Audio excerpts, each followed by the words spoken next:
A large new study finds adults diagnosed with ADHD live shorter lives than those without a diagnosis. That's according to a new study published just this month in the British Journal of Psychiatry. The study found that men with ADHD were dying roughly 7 years younger and women were dying about 9 years younger. So here to talk a little about why that might be happening is 9 News health expert Dr. Pyle Coley. Dr. Coley, good morning. Good morning. Alarming numbers, right? Absolutely. So has ADHD been increasing in previous years? It really has. If you look at the prevalence over the last few decades, we're getting better at diagnosing it and picking it up. So that's one of the reasons that more people are being diagnosed. In fact, they say about 9 to 10% of children in the United States under the age of 18. So about a 10% chance of your child having it, 4 to 5% of adults. But we think that the screen time, the social media, all the scrolling that we're doing is actually increasing how much ADHD we're having. We're also thinking there could be linked to exposures in our food that might be changing the way we think about attention and ADHD. So why and how did the authors decide to do this study? Well, you know, it's interesting. It's been a growing body of literature. So for a long time, we've known that if you have ADHD, your quality of life is not as good. But about 5 years ago, there was a study in kids that showed that maybe the quantity of life is also affected.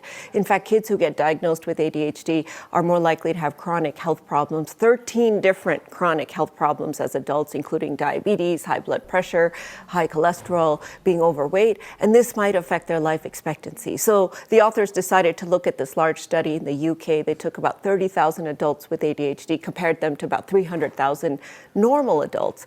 And the numbers are alarming. I mean, you're talking 7 to 9 years impact on life expectancy if you have ADHD. Okay, I just admitted that I have ADHD, severe ADHD actually. And I'm curious though, kind of if you can elaborate a little bit more about what is the link between ADHD and the lower life expectancy here? Yeah, so initially we thought maybe it's the medications, right? Because they're stimulant medications, maybe that's what's causing it. But that's actually the opposite. The ones that take medications have a protective effect.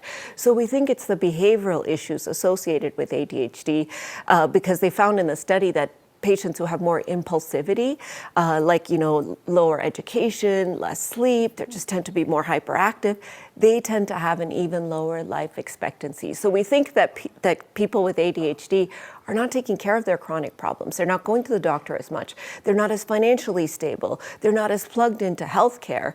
And to me as a physician, this really puts a spotlight on a huge modifiable risk factor for death.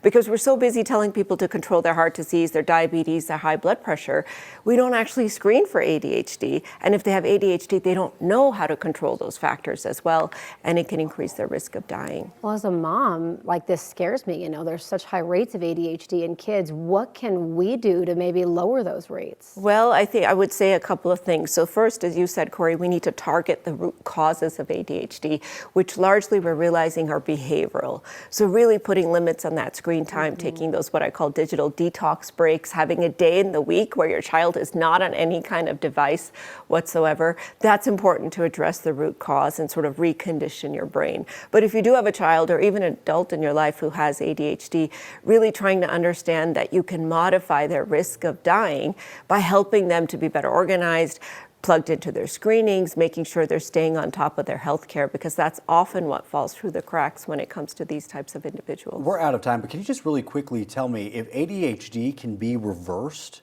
So ADHD, there's a growing body of evidence that even though it's driven by a chemical imbalance, it's kind of mind over matter, you can do top-down things because such a big component of it is behavioral. So it's not all about chemical imbalances. A lot of it is about behavioral and sort of rewiring how you behave. So that is promising. Good to know. All right. Interesting. Dr. Coley, thanks for coming in.